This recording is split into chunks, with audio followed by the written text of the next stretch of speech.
Contrairement à une réincarnation classique, où l'âme naît dans un corps de bébé, là, le walking rentre dans un corps qui est déjà fait. Donc, il peut y avoir une âme temporaire qui intervient pour résoudre un problème. En tant que phénomène walking, je ne suis pas sûre qu'il y en a beaucoup. Bonjour à tous. Aujourd'hui, j'ai la grande joie de recevoir Valérie Fustenberger pour parler de son livre Walking, un phénomène de transfert d'âme. Un sujet qui, pour ma part, est passion et que j'ai hâte de partager avec vous. Alors, bonjour Valérie, j'espère que tout va pour le mieux de ton côté. Est-ce que tu pourrais te présenter pour les personnes qui ne te connaissent peut-être pas encore, s'il te plaît? Bonjour à tous, bonjour Clément, et merci de me recevoir. Alors, je m'appelle Valérie, j'ai toujours baigné dans cette énergie depuis que je m'en souvienne. J'ai une enfance très compliquée, dans une famille aisée, mais très compliquée. Euh, des parents où il y avait plus de la souffrance psychologique. Donc, je me suis souvent enfermée dans une bulle. J'apprenais à ressentir ce qui allait m'arriver dans la journée parce que j'avais une maman qui était plutôt bipolaire. Donc, le fait de ressentir déjà toute jeune les événements qui pouvaient m'arriver ont fait que je commençais à percevoir les choses de manière différente de celle de mes petites amies. Ensuite, la vie a fait que j'ai eu plein d'événements comme tout le monde et que j'ai été confrontée à un accident aussi où j'ai eu un coma où j'ai vu de la lumière, où j'ai entendu des tas de choses, un peu comme ce qu'on apprend dans les livres. Et là, avec une certitude que ma vie n'était pas comme celle du commun des mortels. J'étais là euh, pour décoder, en fait, les mécanismes de l'âme, pour les rendre accessibles. Et mon but, à ce moment-là, était d'informer ceux qui souhaitent être informés sur certains sujets. C'est pour ça d'ailleurs que j'ai écrit différents livres. Et j'ai été profondément convaincue que nous ne sommes pas ici par hasard, que notre identité ne se limite pas à un état civil. Et puis, depuis toujours, j'aime les certitudes, celles qui défient les conceptions linéaires de la vie. Et c'est ce qui me pousse vraiment à informer les gens et à parler. Tu nous parles d'un coma, tu Oui. dirais que c'est une EMI que tu as vécu? Alors, pour moi, c'était une expérience. Je ne peux pas être 1000% certaine que c'était une véritable EMI parce que je ne sais pas le temps que ça a duré. Je sais simplement que je suis rentrée dans un tunnel temporel, qu'on m'a parlé, qu'on m'a dit que c'était pas le moment. De toute manière, il y avait un petit garçon qui m'attendait et que j'avais autre chose à faire. Et j'étais là pour informer. Voilà. Ça, je sais que j'ai eu cette information-là. Ma vie n'avait pas radicalement changé après cet accident, mais j'ai eu après des expériences qui se sont produites et où ma perception était affinée. Ça, Hmm. oui. Oui. Ouais, tes sens se sont exacerbés et tu ressentais encore plus l'invisible, quoi. D'accord. Bah, chouette expérience. Enfin, pour l'accident, moins cool, mais le final, on s'entend bien. Oui. Euh, Est-ce que j'aimerais rentrer dans le vif du sujet pour cette interview? Est-ce que tu pourrais nous parler des grandes lignes de ce qu'est le walking avant d'aller un peu plus précisément dans le sujet, s'il te plaît? Oui. Alors, le walking, c'est un échange d'âmes. Contrairement à une réincarnation classique, où l'âme naît dans un corps de bébé, là, le walking rentre dans un corps qui est déjà fait, souvent adulte. Je dis bien souvent parce qu'il peut aussi rentrer dans un corps d'enfant, ça on reviendra plus tard. Alors, le walking, c'est quoi C'est un phénomène où l'âme quitte le corps physique, souvent lors d'un traumatisme ou d'une EMI, justement, pour être remplacée par une autre âme avec l'accord de l'âme sortante, le walk-out. Donc, on a d'un côté l'âme qui sort, le walk-out, elle a terminé son cycle, et l'âme qui rentre, le walking, qui arrive avec une mission spécifique, souvent pour aider ou apporter une nouvelle énergie sans passer par une enfance. Voilà, en gros, c'est ça pour moi, hein, si je résume le walking, hein. D'accord. Parce que il a déjà vécu plusieurs vies où il a tout appris, tout ce qu'il avait besoin durant l'enfance, et il considère que ça dont il a plus besoin actuellement et qu'il préfère privilégier, j'ai envie de dire, se poser entre guillemets pour être en pleine forme pour accueillir les prochaines épreuves durant sa vie d'adulte. Alors, tu parles de l'âme qui sort, c'est ça? Non, de l'âme qui entre justement. Oui, De alors, de l'âme une fois que la vie d'enfant est passée. oui, oui, elle n'a pas besoin de passer par tous ces filtres et au contraire, parce que souvent quand une âme entre, elle est là pour une mission entre guillemets spécifique, qui peut être même une simple guérison de corps ou une mission beaucoup plus grande, hein, ça on reviendra peut-être plus tard sur le sujet, mais en tous les cas, elle n'a aucune envie, c'est d'attendre 20 ans ou 30 ans que le corps soit fait pour pouvoir être active. Elle rentre dans le corps, elle prend possession de ce corps. S'il est blessé, bah, il y a le temps de la guérison. Et puis après, c'est bon, elle va directement vers la mission pour laquelle elle s'est programmée. D'accord. Et pour l'âme qui sort, du coup, comment ça se passe? Qu'est-ce qu'elle devient Ah, cette âme? l'âme qui sort, c'est pas difficile. Alors elle, soit que c'est soit que c'est un départ définitif. Donc là, elle va sur les plans Bardot, et puis elle se prépare à une nouvelle réincarnation. Elle peut aller aussi dans d'autres mondes, sur d'autres lieux, etc. Ou si c'est temporaire, elle se met en stand-by le temps que le corps soit réparé physiquement ou psychologiquement, et le temps de revenir. D'accord. Bah, ça tombe bien parce que c'était ma prochaine question. Moi, j'avais dans l'idée qu'une fois l'échange d'âme fait, c'était définitif. Non. On lit justement très vite dans ton livre que ça peut être temporaire, le temps de Ouais. soigner ou de guider justement. Euh, Justement, parce que ouais, l'idée qu'on a du walking, c'est que c'est un bail définitif.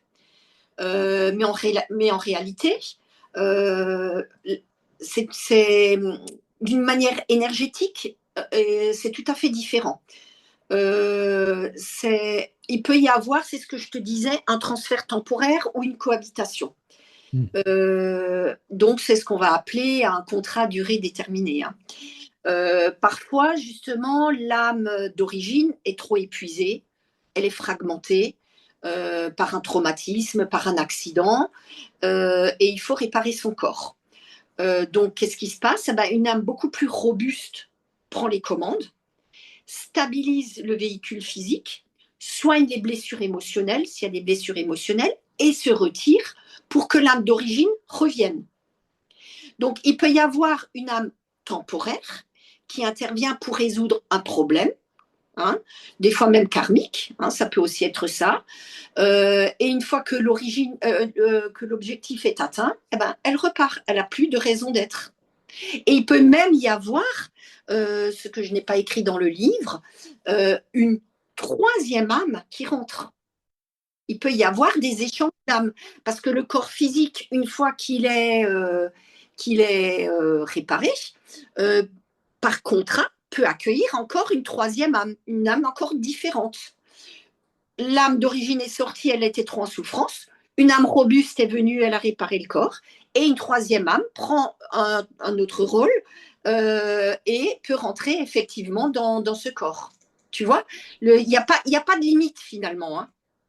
et j'aimerais rebondir sur un mot que tu as dit, c'est contrat. Est-ce que, Oui, selon toi, c'est planifié avant l'incarnation, les termes de walking, enfin l'effet walking, ou est-ce que ça peut être fait, c'est prévu, mais là, vraiment, c'est un besoin vital pour cette âme, ce corps, parce que ce corps ne doit pas mourir. Il y a d'autres choses à faire avec ce corps, pour X ou Y raison. Est-ce que ça peut être prévu sur l'instant T, un peu oui, en freestyle, si tu veux dire. oui. parce que si tu veux, les contrats d'âme, avant l'incarnation, on les fait avec les personnes qu'on côtoie, hein. C'est ce Hmm. qui va déterminer notre vie, c'est ce qui va déterminer nos choix et c'est ce qui va déterminer notre cellule, hein, un peu l'emprisonnement aussi, hein, la cellule parentale, déjà la cellule fœtale, la cellule parentale, les frères et sœurs, les copains, le boulot, etc.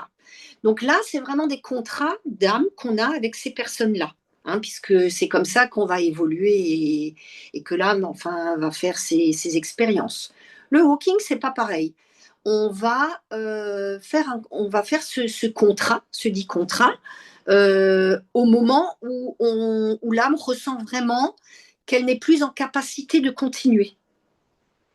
Et là, à ce moment-là, il peut y avoir cette entente avec une autre âme qui va intervenir et qui va faire ce changement à ce moment-là.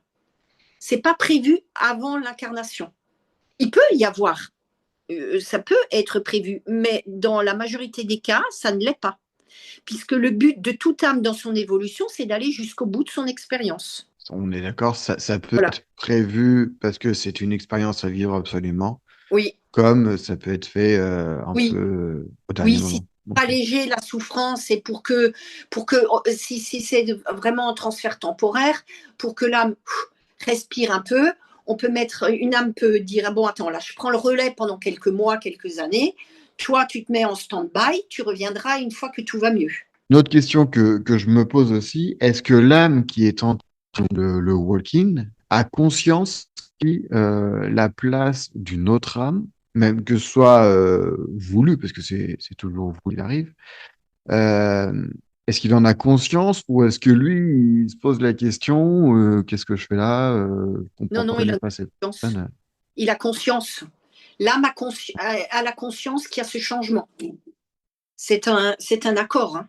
D'accord, ok. Donc ça se voit physiquement, Oui, là, enfin la oui, personne peut dire, oui, oui, bon, c'est un sujet qui doit pas être facile à oui. aborder quand même, j'imagine, mais ok, très bien. J'aimerais rebondir sur ce que vous disiez tout à l'heure, le walk out, donc l'âme sortante, euh, peut rester dans le coin parce que il va revenir dans son propre corps de base, ou alors remonter sur les plans. Est-ce que Oui. tu peux nous développer un peu ça, s'il te plaît? Oui, parce que le point essentiel à comprendre, c'est que le walk-out, c'est pas une fin pour lui, d'accord? C'est une redirection de parcours. L'âme quitte le corps, elle ne s'éteint pas, elle change simplement de plan d'expérience. Alors, sur Terre, cette âme a pu vivre des traumatismes ou une saturation dans son corps physique, et c'est devenu un obstacle à son évolution. En quittant le corps, elle retourne dans des dimensions de lumière pour se régénérer, un peu comme un soldat qui rentre de mission et qui va soigner ses blessures, hein, D'accord. hein. Alors, à cet endroit-là, qu'est-ce qu'elle fait? Elle analyse ce qu'elle a appris durant son temps passé dans le corps physique. Et là, il n'y a plus aucune souffrance qui est liée à à cette analyse, elle n'est plus dans son corps, d'accord? Hmm. Et c'est le moment où elle fait le bilan. Après, elle peut continuer à suivre son apprentissage dans d'autres plans euh, et à se préparer à une autre mission de vie, à une nouvelle page blanche. Là, c'est quand le walking est définitif. Euh, Elle peut donc reprogrammer une réincarnation immédiate ou différée. Qu'est-ce que je peux te dire encore? Oui, c'est ce que je peux te dire, c'est que l'âme peut choisir de se réincarner dans un corps de bébé de nouveau, partir comme si c'était une feuille blanche, ou alors elle peut aussi attendre dans des plans supérieurs, elle peut se mettre en attente. Je sais pas D'accord. si j'ai répondu à ta question, hein, c'est un peu Si, compliqué. si, si, très bien. Non, non, très bien. Oui, c'est un sujet très, très vaste et très compliqué à comprendre, mais non, non, c'était très bien. Euh, J'aimerais savoir dans quelles circonstances peut arriver ce phénomène de walking, s'il te plaît. Ouais. Alors, il y a il y a plusieurs possibilités. Euh, En analysant, j'en ai retenu à peu près cinq. Donc, il y a le choc traumatique qui est lié à un accident. L'âme d'origine, elle subit cet accident. C'est un choc, une onde de choc, qui fait qu'elle se détache partiellement de son corps physique. Dans ce moment de suspension entre la vie et la mort, c'est à ce moment-là que l'échange se fait. D'accord. D'accord. Ça, c'est, on va dire, souvent, ça arrive comme ça. Hein. Après, il y a l'expérience de mort imminente, ce qu'on appelle l'EMI ou la NDE. C'est aussi un scénario classique. La personne est classée cliniquement morte pendant quelques minutes. Sur le plan astral, l'âme sort. Et donc, l'âme, une autre, rentre dans ce corps, puisque l'âme sortante se dit, bon, bah voilà, mon corps est en souffrance, je ne vais pas continuer, mon corps est abîmé, je ne vais pas continuer dans ce corps. Donc, l'autre âme, le walking, rentre, il accepte de reprendre le flambeau pour terminer la vie qui est prévue. Hein. Et là, souvent d'ailleurs, les médecins se disent, bah, écoutez, c'est un miracle. Hein, parce que la personne était morte, c'est un miracle. Non, c'est pas un miracle, il y a eu un changement, un transfert, c'est tout. Hein. Après, il y a la dépression profonde, ce qu'on peut appeler la nuit noire de l'âme. D'accord. Là, c'est un traumatisme psychologique, émotionnel intense, un désespoir avec une lassitude, et l'âme démissionne. Et là, le remplacement est salvateur. Euh, au, au lieu de laisser mourir le corps physique par un suicide ou par une maladie, hein, parce que souvent les problèmes psychologiques peuvent provoquer des maladies, eh ben, un walking va intervenir comme une équipe de secours. Hein. Et puis soudainement, on va voir que la personne, ben, elle a retrouvé sa joie de vivre, tout est, tout est différent quelques semaines. Là, on sait aussi que c'est un walking. Après, il y a une autre possibilité, c'est quand il y a des interventions chirurgicales lourdes. Parce qu'une anesthésie générale où le corps est sédaté profondément, eh ben, l'âme s'éloigne du corps. Et c'est à ce moment-là qu'il peut y avoir un switch. C'est sous cette anesthésie que la porte est ouverte. Et là, c'est pareil, hein, le patient se réveille avec d'autres perceptions, etc. Ben, le switch est fait. Hein. Et après, il y a ce qu'on appelle l'éveil spirituel intense. Alors ça, c'est des cas beaucoup plus rares, mais c'est hyper important parce que je vais t'expliquer pourquoi. L'âme d'origine estime qu'elle a atteint son plafond de verre. Et là, elle va se dire, bon, bah, je vais laisser la place à une version plus évoluée de moi-même. C'est une extension de mon moi supérieur qui va s'ancrer dans la terre. Et là, je vais te citer Gandhi. Parce que Gandhi, c'était un petit avocat timide, réservé, qui avait d'ailleurs même du mal à s'intégrer socialement et professionnellement. Et il est passé par une métamorphose vibratoire. En fait, il a été investi d'une force résiliente, incroyable, avec une version qui dépasse ce qu'il était avant. Et du petit Gandhi avocat, il est passé quoi? Au Mahatma, la grande âme. Ça veut dire que son énergie de maître, le walking, est rentrée, sa version, je dirais, la plus haute, est rentrée dans ce corps physique. Et là, c'était vraiment pour accomplir sa mission de vie. Il a laissé cette extension venir, mais là, c'était vraiment pour accomplir cette mission de vie qu'on connaît. Hein. Et à ce moment-là, qu'est-ce qu'il a fait? Ben, il a changé radicalement son hygiène de vie. Il faisait des jeûnes prolongés, il a changé ses vêtements, qui étaient des vêtements tout simples blancs. Il avait plus peur, comme il avait peur avant, et il était hyper magnétique. Donc ça, c'est aussi une possibilité, c'est cet éveil spirituel intense qui est un cas rare, mais quand ça se passe, c'est que vraiment, vraiment, eh ben, il y a une mission qui dépasse le petit homme. C'est vraiment une plus grosse mission. Donc là, pour le coup, avec Gandhi, ce serait vraiment prévu dans le plan d'incarnation Oui, que... là, c'était prévu dans le plan d'incarnation. Oui. D'accord, Oui. ok. Parce que le petit avocat n'était pas capable de devenir Mahatma. Hein. C'était vraiment son moi supérieur, tu vois, l'âme, vraiment l'âme. Et là, on va en parler dans les fractales pour comprendre comment ça se passe.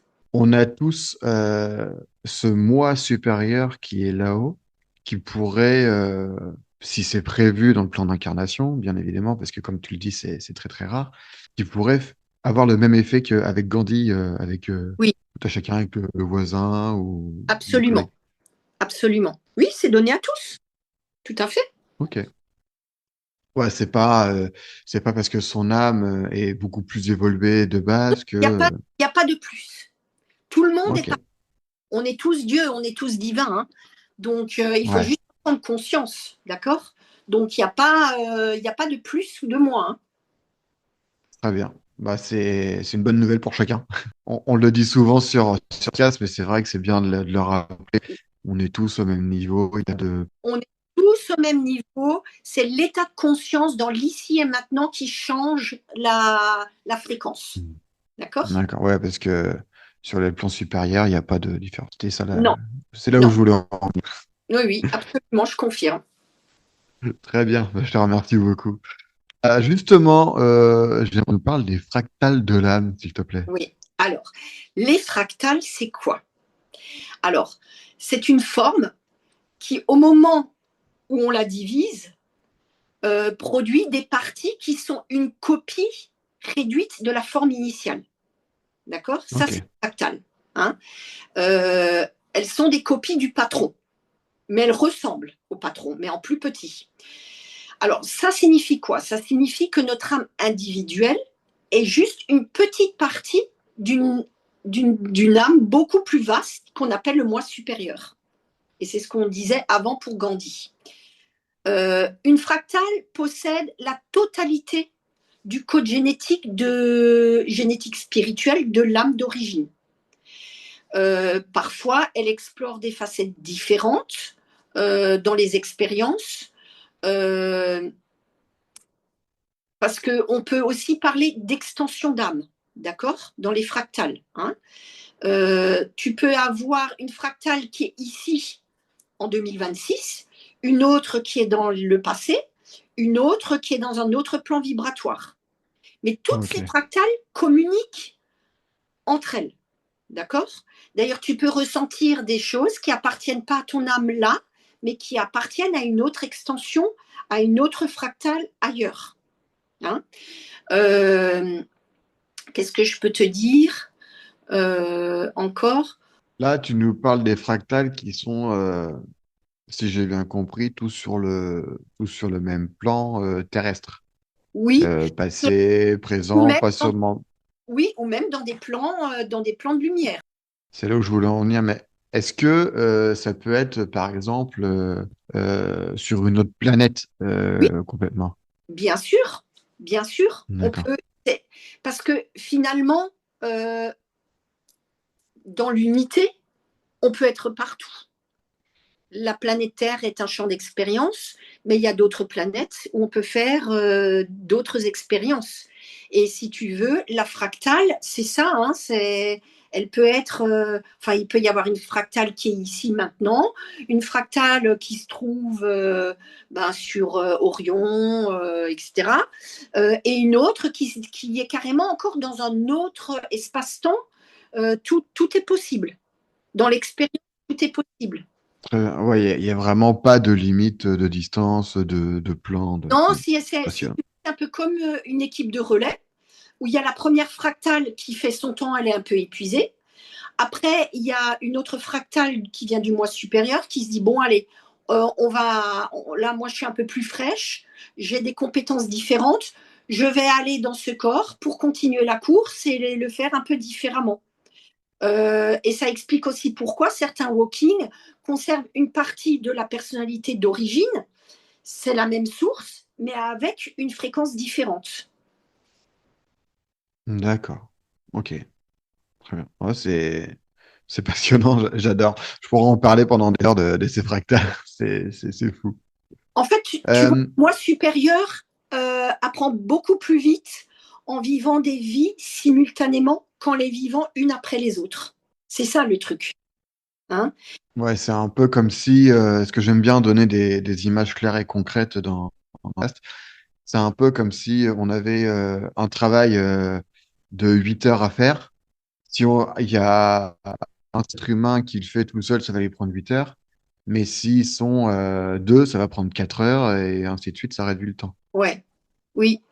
Et de toute manière, si tu veux, vraiment l'âme source, si elle devait venir tout d'un coup comme ça sur Terre, et que le corps humain n'est pas prêt, hein, elle grillerait totalement le système nerveux, hein. La personne ne le supporterait pas. Tu Ouais, vois. C'est pour ça qu'elle se fragmente, malheureusement, et c'est juste pour réduire un peu le voltage, hein, si je fais en image, tu vois. ouais. Non, mais c'est bien comme image, ça parle bien. Imager pour qu'on comprenne, tu vois.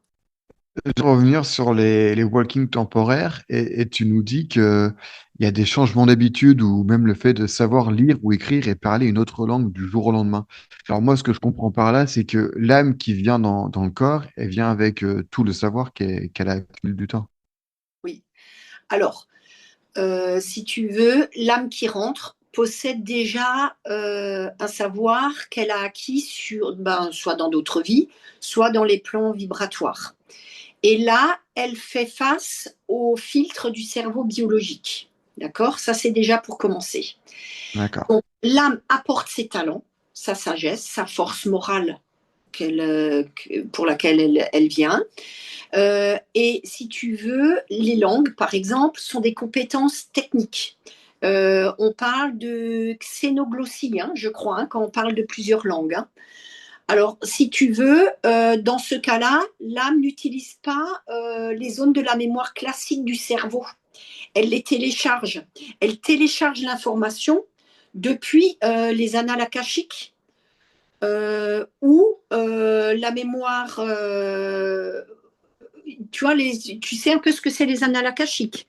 Moi, je vois parce que j'ai lu sur les annales akashiques, mais peut-être que les auditeurs ne voient pas. Est-ce que tu peux nous dire un mot dessus, s'il te plaît? Alors, les annales akashiques, si tu veux, c'est un disque dur, hein, où toutes nos expériences de vie ont été inscrites. Il n'y a pas de négatif, il n'y a pas de positif, hein. Ce sont des expériences de vie. C'est pour Ok. ça que le karma, aussi dans son entièreté, doit être un peu revu dans l'explication, puisque le karma n'est rien pour moi de négatif, c'est juste une expérience, hein. Donc, si tu veux, l'âme a accès à ce savoir, a accès à cette base de données, et elle l'enrichit au fur et à mesure de son incarnation. D'accord. Oui, Réa, t'es d'accord. D'accord. Voilà, c'est bon. Si le chat approuve, on fait. Oui, mon Dieu.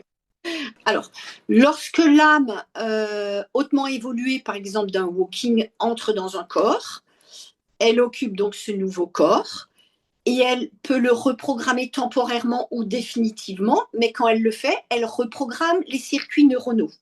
D'accord. D'accord. Ça se Ok. passe au niveau neuronal. Parce que le corps physique a aussi sa propre mémoire. D'accord.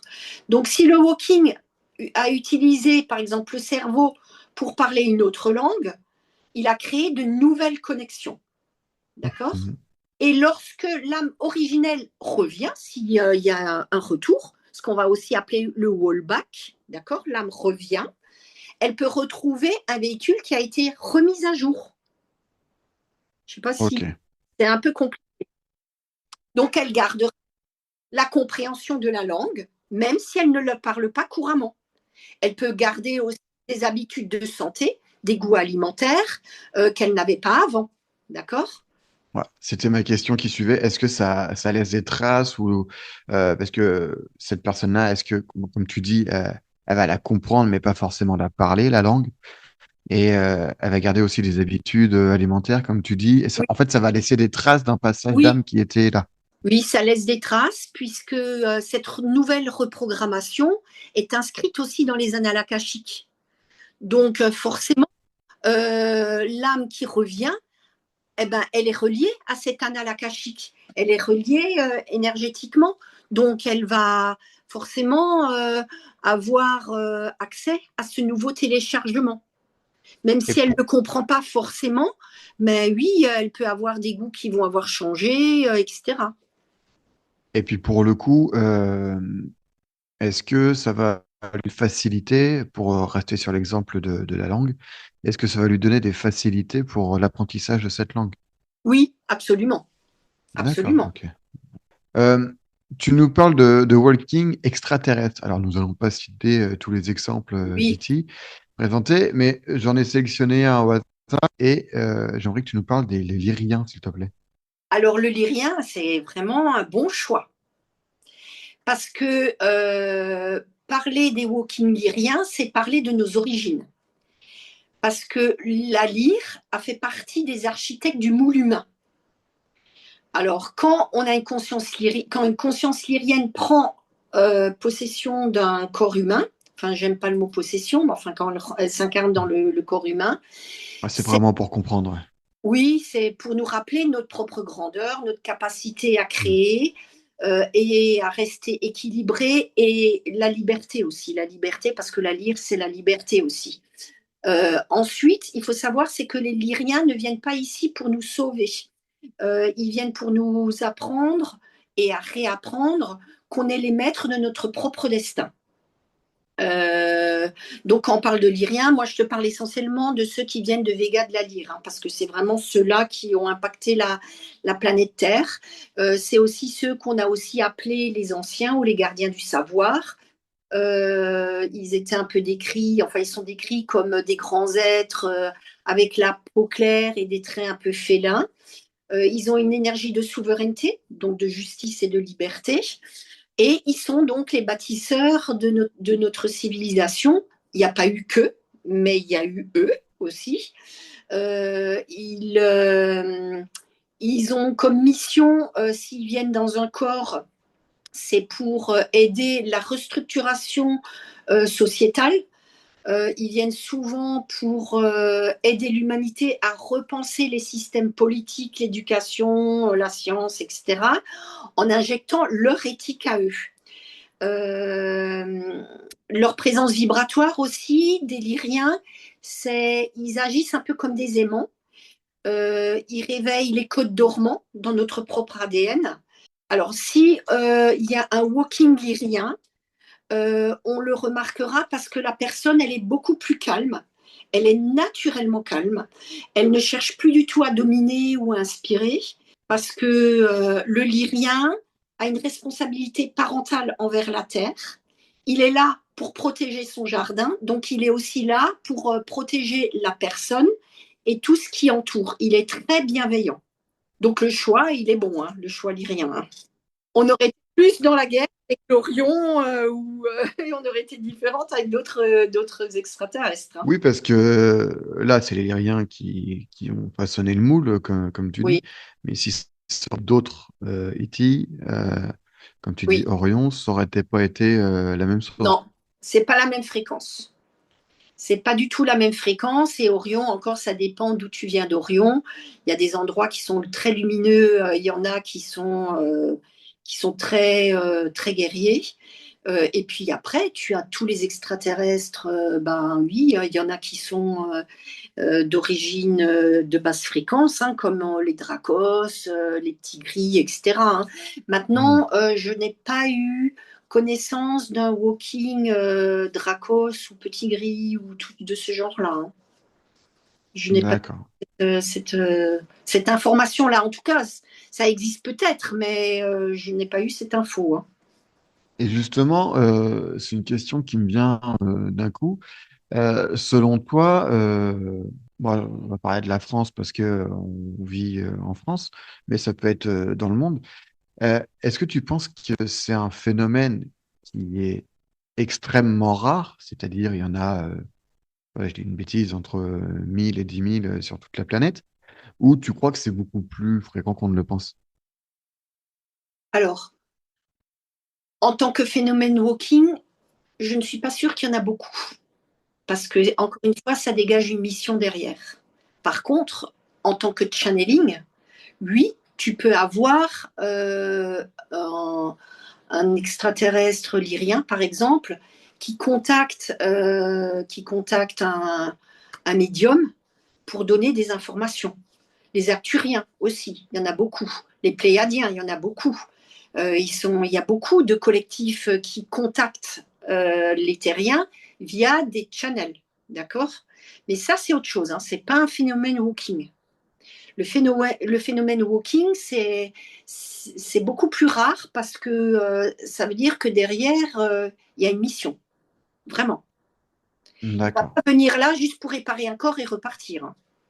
Alors, comme on disait au début de l'épisode, il y a l'une des raisons du walking, c'est de ne pas passer les étapes de l'enfance dans un corps. Comme ce n'était pas utile pour l'âme qui va prendre la place. Mais au contraire, utile pour l'âme originelle, de sorte à ce que cela soit bénéfique pour les deux parties. Alors, j'aimerais que tu développes ce point spécifique, justement, du fait que ce soit bien bénéfique pour les deux. Oui. Donc déjà, on balaye l'idée que l'âme sortante a perdu son temps. Il n'y a pas de perte de temps. En réalité, c'est une collaboration logistique parfaite où une âme sort, une âme entre. Pour l'âme qui s'en va, les étapes de l'enfance et de la jeunesse n'ont pas été inutiles. Elle a participé, hein, c'était son contrat principal. Elle a eu les intégrations sensorielles. Elle a eu, en fait, pour simple mission, c'était de construire le corps, de vivre l'éveil des sens, d'avoir les premières émotions humaines, d'avoir cette croissance biologique. En fait, elle était là pour nettoyer le terrain et pour préparer le terrain. Euh, et souvent, d'ailleurs, dans la naissance, eh ben, l'âme, eh ben, elle vit ce que la lignée familiale porte, comme des vieux schémas ancestraux, etc., hein. Donc, une fois que le terrain a été défriché, le corps adulte, adolescent ou adulte a considéré que la mission est accomplie. Donc, elle se considère un peu comme un architecte qui a construit une maison, qui a habité le temps des travaux, et elle remet les clés au nouvel arrivant, hein. C'est un peu imaginé, hein. Et ce nouvel arrivant va savoir explorer tout le potentiel qu'il y a dans cette demeure, hein. Donc, pour l'âme qui rentre, passer par l'enfance, c'est une perte de ressources énergétiques, on va dire. Euh, Elle n'a pas le temps d'attendre 15, 20 ans, 30 ans que le cerveau soit formé, que l'éducation soit terminée. Et puis en plus, à travers cette éducation, il y a quoi? Il y a tout le conditionnement qu'il y a à l'école, les règles sociétales, tout ce qui étouffe aussi nos capacités sensorielles. Le walking, quand il arrive directement dans le corps, lui, il court-circuite totalement ce formatage. Donc, il garde toutes ses facultés intactes pour réagir tout de suite. Voilà. Il y a plus de filtre, il est là, direct, je me mets au boulot. Donc, c'est ça qui est intéressant, c'est qu'il n'y a pas besoin de passer par toutes ces étapes d'enfance avec tout ce formatage qu'il y a derrière. L'âme rentre dans un terrain défriché, en résumé. Ouais, c'est bénéfique pour les deux, comme tu dis, euh, c'est millimétré. Enfin, Oui, il oui, faut que toutes les parties soient bénéfiques pour que ce soit réellement intéressant pour tout le monde, quoi. tout à fait. D'accord. Et juste après, tu nous dis que l'âme d'un enfant a réellement scellé à partir de 7 ans. Quels en sont les effets Oui, alors effectivement, le cap de 7, 9 ans en moyenne, il y a ce qu'on appelle la fermeture de la porte éthérique parce que, si tu veux, jusque-là, un enfant est lié éthériquement avec sa mère. C'est pour ça que soigner un enfant, son corps éthérique, son corps astral et tout ça n'est pas véritablement formé.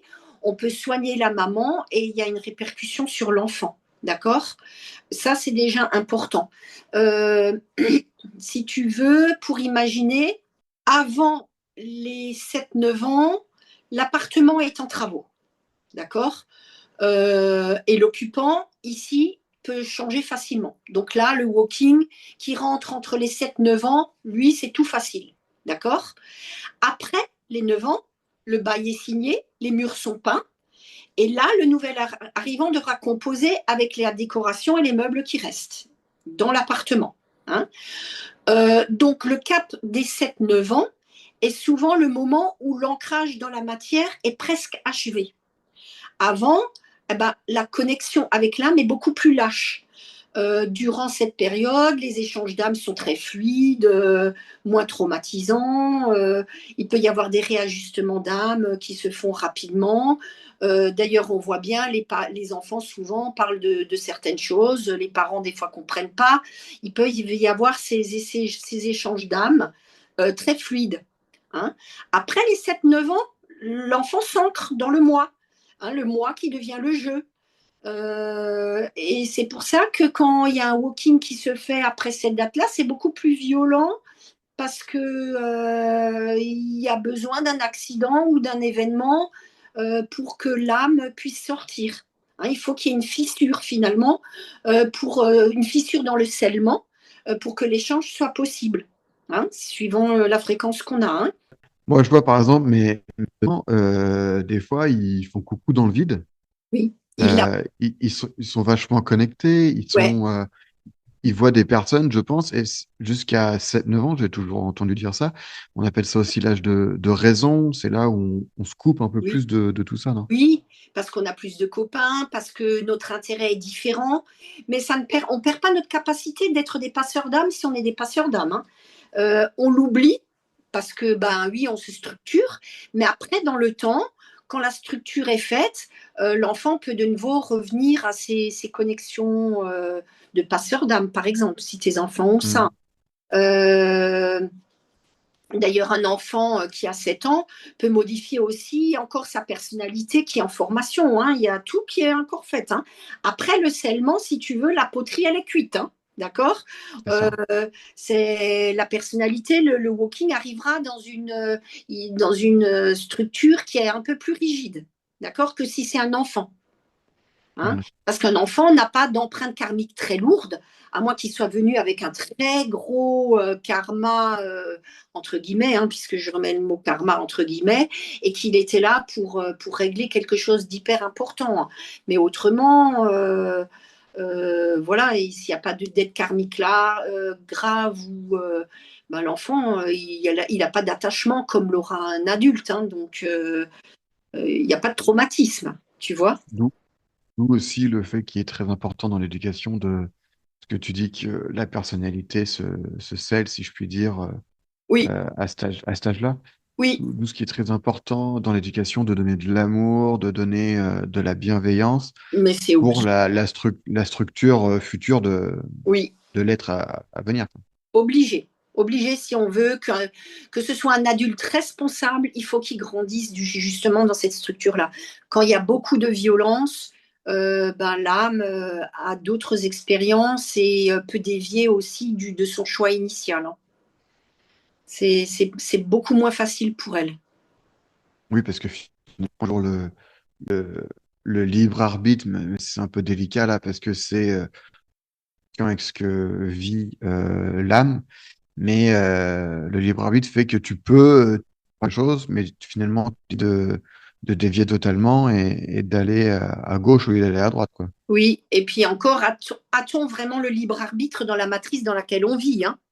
Là, il faut déjà être dans une certaine fréquence pour parler de libre arbitre, hein, parce que là aussi, ça peut être un autre débat. Hein. D'accord, ok. Tu penses que il faut avoir un certain niveau d'âme, entre guillemets, incarné pour pouvoir avoir accès au libre arbitre ou c'est Ben oui, parce que si tu veux, notre vie dépend quand même, surtout un enfant.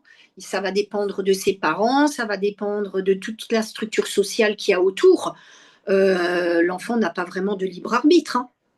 Tu Hmm. vois ce que je veux Ouais, dire? mais après l'enfant, ce que j'ai toujours lu dans ces genres de livres, il choisit sa famille, il s'incarne, Oui, oui, il y a bien aussi tout sûr. ça qui est pris en compte. Ça, je suis d'accord. Mais regarde, maintenant, toi, tu vas faire un choix. Et de ce choix important va dépendre toute ta structure familiale. Est-ce que tu vas Hmm. tout exploser? Est-ce que tu vas tout faire, sachant que ton choix va faire effondrer ta structure? je ne suis pas certaine si tu vas le faire peut-être différemment, mais pas brusquement. Le Ouais. libre arbitre, c'est pour ça que je ne sais pas comment je me situe par rapport à ce mot-là, tu vois. Parce que de ton choix va dépendre la vie des autres, à moins que ce choix que tu fasses ne dépende que de toi. Là, c'est autre chose, Mm. dans le libre D'accord. Ok. arbitre. Donc, bah, c'était juste une petite parenthèse pour l'épisode sur le libre arbitre. Oui. Et j'aimerais que tu nous parles de la métempsychose, s'il te plaît. Oui. Alors la métempsychose, c'est que l'âme est une véritable voyageuse, hein, d'accord? Et que le corps n'est qu'un véhicule. Ça, c'est un peu l'idée de la métempsychose. Euh, alors, si tu veux, les Pythagore, Platon, et dans les traditions grecques antiques, on avait parlé de métempsychose. Euh, alors, la différence avec la réincarnation classique suit le schéma linéaire, naissance, mort. Et la métempsychose insiste sur la mobilité de l'âme qui peut transmigrer d'un support à un autre. Hein. Dans la métempsychose traditionnelle, l'âme attend la mort pour changer, mais dans le cas du walking, la transmigration se fait à vif, sans passer par la mort clinique prolongée ou par une nouvelle naissance. C'est un peu la métempsychose, hein, je crois que c'est ça. Hein. D'ailleurs, Pythagore affirmait aussi qu'il se souvenait de ses vies antérieures. Notamment, il avait été un guerrier à Troie et il enseignait que l'âme est un voyageur dans un corps et que le corps n'est qu'une prison ou un vêtement temporaire. Voilà en gros ce que j'ai retenu de la métempsychose. Ouais. C'est de pouvoir voyager d'un corps à un autre, c'est ça? Oui, c'est ça. C'est ça, ouais. Ok, très bien. En résumé, on bouge tout le temps. Oui, Ok. Ok. Euh, et j'aimerais, pour finir cet épisode, avant mes deux petites questions rituelles, j'aimerais que tu nous parles des évolutions spirituelles qu'elle peut apporter, comme le développement de la clairvoyance, la clairaudience et tous les autres clairs qui vont avec. ouais. Alors les outils, ce sont des outils de travail, tous c'est clair pour moi. D'accord. Euh, En fait, si tu veux, le walking, quand il vient avec ses clairs, il peut naviguer dans sa mission de vie sans perdre de temps. Hein. Euh, Parce que il a ces canaux de perception qui sont développés. Hein. En fait, il vient avec et il les réactive. Hein, parce que souvent, quand il arrive dans un corps, c'est endormi, hein, tous ces clairs sont endormis. Lui, il vient avec cette faculté qu'il réactive. Donc, il y a la clairvoyance, qui est la vision, hein, la clairaudience, qui est l'audition, la clairsentence, les ressentis, la clairconnaissance, qui est hyper importante parce que c'est du téléchargement direct, la clairconnaissance. Le walking, c'est immédiatement les choses sans les avoir appris. Hein. On verra la personne, on se dit mince alors, elle sait le truc, mais elle l'a même pas appris. La réponse, elle est là. Hein. En plus, après, au-delà de tous ces clairs, le walking, il réagit un peu comme une batterie à haute tension, branchée sur un circuit basse tension. Donc, qu'est-ce qu'il fait? Eh ben, il va transformer le corps de lumière, il va réaligner les chakras pour laisser passer plus de lumière. Il va pouvoir se connecter à d'autres plans, d'autres dimensions, comme par exemple la lyre, les plans angéliques, etc. Et sa pensée, si tu veux, sera beaucoup plus électromagnétique du fait que ce qu'il pense, il va plus rapidement le matérialiser dans la vie. Il y a aussi le changement de fréquence au niveau de l'ego, puisque l'ego on le sait, est un implant. Un implant. D'ailleurs, certainement le premier implant qui a décodé dans la vie d'un homme. Hein, c'est quand il n'y a plus d'ego, enfin il n'y a plus d'ego, non, quand l'ego est revu de manière différente, on arrive à contacter la conscience d'unité. Hein, on a un changement de perspective.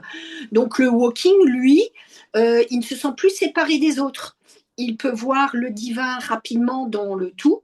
il se sent divin. Son ambition n'est plus de la gloire, l'argent, le pouvoir, etc. Il est vraiment au service d'autrui, surtout quand c'est un walking, comme on a dit, de soi supérieur. Hein. Donc Hmm. là, voilà, il y a toute cette manifestation, toute cette maîtrise de l'ego qui est différente.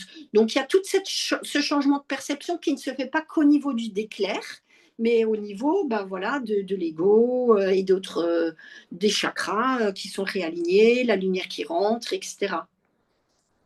Alors toi, du coup, on en a parlé un petit peu au début de l'épisode. Toi, ton expérience walking, t'as dit qu'il fallait que tu partages un maximum d'informations sur ce Oui, sujet. Mais est-ce que ça t'a développé tes clairs justement ou tes ressentis à toi? alors, je perçois plus, je, je perçois vraiment les choses. Pour moi, peut-être moins, mais pour les gens que je vois, des fois même, j'entends des phrases, j'entends des mots, je vois des symboles. Ben oui, il y a tout, par exemple, j'ai été amenée à dessiner des clés quantiques. J'ai eu comme un téléchargement de codes qui sont rentrés en moi. J'ai écrit donc le premier livre d'une façon où je me suis dit, mais qu'est-ce que je suis en train d'écrire là? Je ne comprenais même pas. C'était dicté, il fallait écrire, voilà, c'était comme ça, c'était ça. Et puis les autres livres ont suivi et je me dis, mais voilà, ça vient d'où toutes ces informations? J'ai d'ailleurs écrit des choses que j'ai d'ailleurs pas du tout publiées parce que je les comprends pas.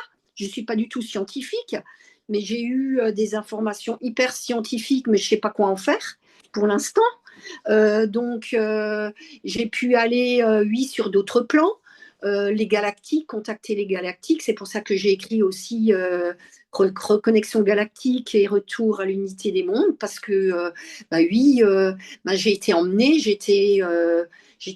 dans un vaisseau. Enfin, j'ai vu des choses voilà, qui dépassent l'entendement humain. C'est d'autres expériences sur d'autres fréquences. C'est vraiment un niveau très poussé Oui, pour le commun des mortels, oui, pour nous, c'était pauvres moldus, si je puis oui, dire. oui, c'est quelque part, mais c'était au début, je me suis dit, s'il y a des fous qui sont internés, je peux peut-être être internée, quoi, parce que au début, je me suis dit, il y a un truc là, il y a quelque chose. Oui, je pense que cette question-là est légitime de se dire, mais Oui, qu'est-ce qui oui, m'arrive? Qu'est-ce que je deviens folle oui, ou pas, oui. quoi. Et puis c'est après où on se dit, non, finalement, je vis dans un monde où les gens sont endormis, où ils ne voient pas au-delà du voile. C'était un peu ça. Après, ma perception a changé. D'accord. Extraordinaire. Parce que c'est important ce genre de partage-là, parce que le phénomène walking, je pense qu'on n'en parle pas souvent, du moins pas Oui. assez souvent. Pas assez Et, souvent, oui. euh, et c'est pour ça que ça me passionne, ce sujet-là, de se dire qu'une âme qui remplace une autre volontairement d'un commun accord, c'est des choses qu'on ne peut pas imaginer Oui. d'un premier abord. Et je pense qu'il y a d'autres sujets aussi passionnants que ça, dont on n'a même pas encore conscience, je pense, l'humanité, parce que c'est tellement vaste tout ce qui peut se passer. Réveiller rapidement. Elle doit se réveiller rapidement parce qu'on est dans le point de bascule. Et pour faire le point de rupture de la matrice, l'humanité est obligée maintenant de se réveiller. Ça, c'est obligé. On est à un point de, comme tu dis, un point de bascule qui, moi, c'est ce que je dis tout le temps dans les épisodes, c'est exponentiel. Les gens qui s'éveillent en ce moment sur Oui, Terre, c'est de plus en plus, c'est de plus en plus rapide et c'est de plus en oui, plus de monde. Et oui. je pense que oui, effectivement, on a cette chance-là de vivre un moment charnière qui fait Oui. que ça va être merveilleux après, quoi. Ben, c'est-à-dire que ce moment charnière, hein, c'est un peu le message que j'ai à passer aujourd'hui, c'est on a deux choix. Soit on bascule vers la lumière, soit on sombre, comme il y a déjà eu des étoiles qui ont sombré. D'accord. euh, D'ailleurs, je cite juste Orion, hein, oui, quand il y a eu ces guerres galactiques, Rigel, a été appelé Rapa Nui en galactique, ça veut dire la Terre défendue. Hein. Ça aurait pu être un joyau dans l'univers et c'est devenu un terrain voilà, où il y a eu des guerres graves. C'est d'ailleurs ce qui a poussé aussi des Starseeds à descendre sur Terre. Enfin, il y a eu tout un. Ça, c'est un autre sujet. Mais disons que la Terre, on est un peu à ce moment charnière. Là, les gens doivent comprendre ce qu'est la matrice. Si tu veux, cette matrice, c'est une sorte de film dont on est le personnage principal, mais on a oublié qu'on est l'acteur. Voilà. On est dans le métro boulot dodo, on a peur de manquer, on a peur de si, il faut qu'on fasse comme tout le monde, et que dira le on. En fait, on a l'impression qu'il y a une seule et unique réalité. En fait, c'est faux. La matrice, c'est le film. C'est un décor artificiel. C'est ce qui nous fait croire qu'on est petit alors qu'on est grand, qu'on est obligé d'obéir pour survivre. C'est faux. D'accord. Autour de cette matrice, il y a l'inconscient collectif. L'inconscient collectif qui est une bibliothèque de peur. C'est un immense disque dur qui alimente d'ailleurs notre akasha. C'est là où sont stockées toutes les mémoires de l'humanité et dont les peurs. Un peu un cloud, hein, et c'est lui qui permet la matrice de nous garder sous contrôle. Hein, et souvent, elle appuie sur peur. D'ailleurs, en ce moment, elle appuie beaucoup sur peur. Hein, et elle permet justement que l'humanité reste comme un gentil petit troupeau. Hein. À côté de cela, il y a la conscience collective. Ça, c'est le réseau de réveil. Donc la conscience collective, c'est nous. Et plus que les gens se réveillent, plus que ce réseau devient puissant, moins l'inconscient collectif a du pouvoir et plus la matrice va s'effondrer. Hein. Donc en résumé, la matrice, c'est le décor dans lequel on vit et qui nous fait croire qu'on est des esclaves. L'inconscient collectif, c'est nos vieilles peurs qui sont stockées, hein, qui nous font un peu réagir comme des moutons. La conscience collective, c'est notre force qui va nous permettre de créer ce nouveau monde. Le point de bascule, c'est le moment où on ouvre les yeux. Hein, on est dans le point de bascule actuellement. D'ailleurs, depuis le Covid, il y a eu un point de bascule, enfin, il y a eu un éveil. Hein. Ça a servi à ça, d'ailleurs, aussi. Hein. Des fois, certains événements sont fédérateurs. Et Mhm. le point de rupture va se faire quand la masse de l'humanité aura détourné son regard, aura compris que on peut fonctionner autrement. Et là, on pourra aller vers un plan de lumière et créer un nouveau monde. Voilà. Très beau, qui est rassurant, Oui. même si on sent que beaucoup de peur en ce moment, mais que la lumière arrivera. Mais c'est essentiel de comprendre ça parce que c'est que comme ça qu'on pourra se libérer. D'ailleurs, je suis en train de finaliser un livre là-dessus parce que je pense qu'il faut vraiment que les gens comprennent le mécanisme. Justement, on va en parler après. J'aimerais, donc, du coup, tu as répondu à ma première question rituelle, si tu avais un message. Et la deuxième question, c'est, aurais-tu une recommandation culturelle, livre, film, documentaire ou même quelqu'un? Alors, le livre top one que j'ai, c'est Anna, grand-mère de Jésus. C'est ce qui m'a permis aussi d'écrire le livre sur Jésus, les Séniens et les 13 apôtres, puisque ce livre, je l'ai revécu comme une initiation. Je me suis retrouvée dans une vie antérieure où j'avais vécu cette période, enfin une de mes extensions avait vécu cette période, et autant que j'avale un livre en 3 jours, autant que j'ai mis des mois à lire ce livre parce que chaque page éveillait en moi un sens et me permettait de me retrouver et de retrouver une certaine fréquence. Et vraiment, c'est un livre que je conseille parce qu'il n'est pas religieux du tout. Hein. Il explique une autre facette des Esséniens et il est juste. Je le sens vraiment juste. Et tu pourrais nous dire l'auteur ou l'autrice de ce livre? Alors, c'est Anna. Alors, j'arrive pas à. C'est Claire sans. Enfin, je sais pas prononcer son nom, mais ça se trouve, hein, tu trouveras le. Je vais fouiller sur Oui, Internet oui, et puis je le oui, oui. mettrai dans le lien de l'épisode, les Ouais, la recommandations. grand-mère de Jésus, il est super. J'aimerais te laisser un moment pour ton actualité. Tu nous as parlé juste avant d'un livre que tu es en train d'écrire. Bah oui, justement, c'est ce livre sur la matrice. Il y en a un autre que je suis en train de finir, c'est sur l'évolution de l'âme avec les fractales. Ben, la possibilité de vivre sur d'autres plans, puisqu'il y a le temps, le passé, présent, enfin le passé et le futur convergent ben, vers un point zéro qui est le temps présent. Donc oui, je suis en train de finir ça.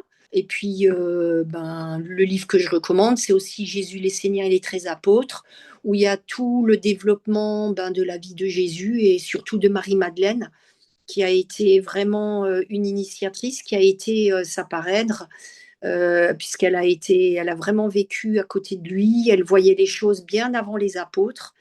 Elle a donné un enseignement d'amour incroyable, hein, le féminin divin, le féminin sacré. Et puis, elle a été quand même ben, l'épouse du Christ. Lui, c'était un rabbin. Le rabbin a le droit de vivre une vie de couple. Ils ont eu des enfants ensemble, dont une fille qu'on connaît, Sarah, qui est allée ben, en Angleterre, et un garçon qui a été le descendant de la lignée mérovingienne. Donc tout ça, je l'explique aussi dans mon livre. Voilà. Passionnant. Bah, j'ai hâte, j'ai ce livre-là à la maison et Il j'ai faut hâte de me plonger dedans. voilà. Est-ce que les gens peuvent te contacter pour des soins ou pas ou autre? Alors, pour des soins, oui, j'en fais en distanciel, bien sûr. Après, j'ai un carnet de soins qui est... Enfin, là, je suis déjà en train de finir le mois de mai, donc il ne faut pas être pressé, hein. Euh, mais je sais que dans le futur, ça va vraiment, il faut vraiment que j'apprenne à parler plutôt que d'écrire, puisqu'il faudra vraiment que j'aille vers les personnes et que j'informe. C'est vraiment mon choix d'incarnation qui va être plus que les soins. C'est vraiment ouvrir les canaux et que les gens perçoivent la réalité de manière différente, qui détournent leur regard en dehors de cette matrice qui est une illusion. Et justement, mon but, c'est ça. Je suis vraiment là pour informer. C'est ça. Ça promet de beaux épisodes. Je ne sais pas sur quel média tu vas faire, mais ça promet vraiment de belles choses. Oui, Et oui. du coup, les gens, s'ils veulent te contacter, comment ils font? Alors, comment ils font? J'en sais rien. Ils me trouvent certainement, j'en sais rien. Thierry Furstenberger, je pense que ben, ça se trouve. Je sais que mon éditrice déjà m'a envoyé des contacts parce qu'elle a aussi les contacts. On peut passer Mhm. par elle, par Stéphanie Del Regno, hein, qui me sert d'intermédiaire. Autrement, sur Facebook aussi, j'ai eu des gens qui m'ont déjà contacté, puisque j'ai une page ouverte. Oui, il y a peut-être il y a cette méthode-là, hein. D'accord, oui, Stéphanie Del Regno, qui est une personne Magnifique. incroyable, de gentillesse, la Une chance incarnée. ouais, J'ai eu la chance d'entrer en contact avec elle pour de futurs projets. ouais, Donc j'en doute pas, ouais, euh, une personne extraordinaire. oui, Je mettrai de toute façon tout le temps possible pour que oui, les gens te oui, contactent. seul, bien sûr, Et puis, mais qu'il ne soit pas pressé parce que j'ai un agenda hyper rempli. Tu as bien vu le temps qu'on a mis juste pour oui. vérifier une matinée. Donc, surtout, soyez pas pressés. C'est pas que je ne veux pas répondre, c'est que voilà, le temps presse, ça tourne tellement vite. Des fois, je me dis merde, on est déjà fin de semaine. Mince, on est déjà à Pâques. Mince, on est déjà ici. Ça va tellement vite que voilà, je réponds, mais des fois, je réponds pas toujours tout de suite. Voilà. Très bien. Soyez patient, tout va bien se passer. Valérie, il ne me reste plus qu'à te remercier du fond du cœur pour ce magnifique épisode. Je le redis encore une fois, s'il vous plaît, si vous voulez m'aider, euh, partagez cet épisode, commentez, mettez 5 étoiles sur Spotify. Ça va faire remonter dans les oreilles des autres. et c'est la meilleure façon de m'aider pour continuer. Je vous remercie du fond du cœur. Valérie, je te remercie. Merci beaucoup. Au revoir. Au Au revoir. revoir.